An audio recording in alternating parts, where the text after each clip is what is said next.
Bonjour à tous, cette semaine on va rentrer directement dans le vif du sujet parce qu'on va parler d'un téléfilm britannique que moi j'aime beaucoup. Ça s'appelle Ghostwatch, en voici les images. Alors, comme vous le voyez, on dirait une émission de plateau avec des animateurs, c'est l'animateur britannique, Monsieur Parkinson, un véritable animateur britannique très connu de la BBC. Et en effet, si ça ressemble à une émission de plateau, c'est parce que c'est une fausse émission de plateau. Alors, qu'est-ce que c'est? Tout simplement, le soir d'Halloween 1992, sur la BBC, est diffusée cette émission, soi-disant en direct, soi-disant véritable émission sur le surnaturel. Alors ça ressemble un peu à ce qu'on avait en France à l'époque, des émissions comme Mystère, vous vous souvenez peut-être de Mystère, avec ses reconstitutions d'événements paranormaux, avec des budgets pas faramineux du tout. C'est un peu ça, c'est un peu sur ce mode-là, sauf qu'en fait, derrière, il y a une véritable histoire, il y a un véritable récit, et en fait, ils sont en duplex d'une maison dans laquelle, soi-disant, il y a des phénomènes étranges, une famille qui voit un fantôme.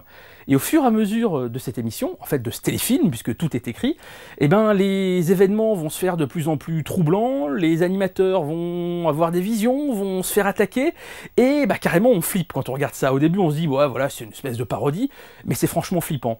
Et c'est pas étonnant, parce qu'en fait derrière cette émission, qu'à l'époque beaucoup de téléspectateurs ont cru comme réelle en Angleterre, il y a un scénariste qui s'appelle Stephen Volk. Alors Stephen Volk, vous connaissez peut-être pas son nom, mais vous connaissez sûrement ce qu'il a fait. Il a notamment écrit le film La Nurse, qui a finalement été réalisé par William Friedkin. Au départ, c'était réalisé par Sam Raimi. C'est pour Sam Raimi qu'il avait écrit le scénario, c'est finalement Friedkin qui a fait le film. Stephen Volk a également écrit une série télé qui s'appelle Afterlife. Afterlife, on a pu la voir sur Canal+, et dans cette série, sur justement l'au-delà, il y avait un certain Andrew Lincoln, quelques années avant de faire Walking Dead. Walking Dead, c'était pas du tout sa première série télé, fantastique. Donc Stephen Volk, il aime le genre surnaturel, il en est familier, et c'est pour ça qu'il a voulu écrire ça. Au départ, en fait, il voulait faire une mini-série en 6 parties, et ça devait être uniquement la dernière partie qui devait prendre la forme de cette fausse émission. Dans les 5 premières parties, on aurait dû voir justement un journaliste, un spécialiste de l'occulte, enquêter sur ces phénomènes. Et il n'a pas vraiment réussi à le vendre sous cette forme à la télé anglaise, et on lui a dit, tiens, nous, on a une case fiction un peu différente, et pour le soir d'Halloween, justement, on voulait faire une émission un peu spéciale sur le surnaturel, dans cette case fiction. Parce que c'est vraiment passé dans une case fiction. Au début, il y a un jingle fiction. Donc les gens ne pouvaient pas se tromper en le regardant. Et pourtant, tout le monde y a cru à l'époque. L'animatrice qu'on voit là, qui est justement en duplex de la fameuse maison où il y a les phénomènes paranormaux, c'est une véritable animatrice de l'époque. Donc là aussi, les gens y ont cru. Il y a même Craig Charles, qui est un des acteurs de Red Dwarf, qui joue son propre rôle en tant que Craig Charles, qui est là pour un peu amuser le public. Sauf qu'au bout d'un moment, lui aussi, il observe des trucs bizarres, et là, ça fait carrément flipper. Le mec qui est censé être là pour amuser les gens, lui aussi, il a peur. Là, c'est le début de l'émission, les gens rigolent un peu, ça met un peu de temps à démarrer, mais justement, on s'ennuie quasiment même un peu au début, Craig Charles justement de Red Dwarf, on s'ennuie un petit peu au début, parce qu'il faut le temps de s'installer, de rentrer dans cette espèce de faux rythme, de se demander, tiens, c'est une véritable émission, pas très bien faite, on s'ennuie un peu, il y a des animateurs. Et au bout d'un moment, on finit par repérer le fantôme. Enfin, on croit le repérer. Il y a des petites apparitions très subliminaires en se disant, tiens, qu'est-ce qu'on a vu, qu'est-ce qu'on n'a pas vu? Et c'est là qu'on commence franchement à flipper. Et la fin, je vous raconte pas tout, mais la fin est carrément apocalyptique. Et ça a vraiment mis la panique. À l'époque, donc en Angleterre, il y a eu des coups de fil dans tous les sens de la part des téléspectateurs.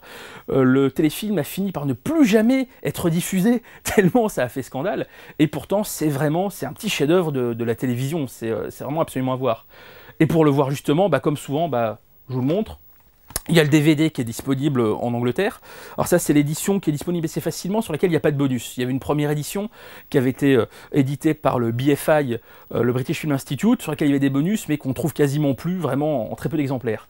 Mais justement, pour ceux qui veulent quand même des bonus sur Ghostwatch, vient de sortir il y a quelques semaines, pour le 20e anniversaire, ce documentaire d'1h30, fait par la réalisatrice de Ghostwatch, justement, c'est elle qui a co-réalisé ce documentaire, dans lequel on retrouve toute l'équipe. Stephen Volk, les acteurs, tout le monde est là pour raconter comment ça a été fait.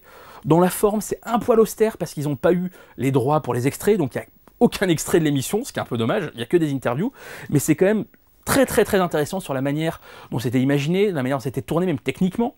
C'était quand même un défi de faire cette espèce de fausse émission live, les réactions que ça a suscité à l'époque.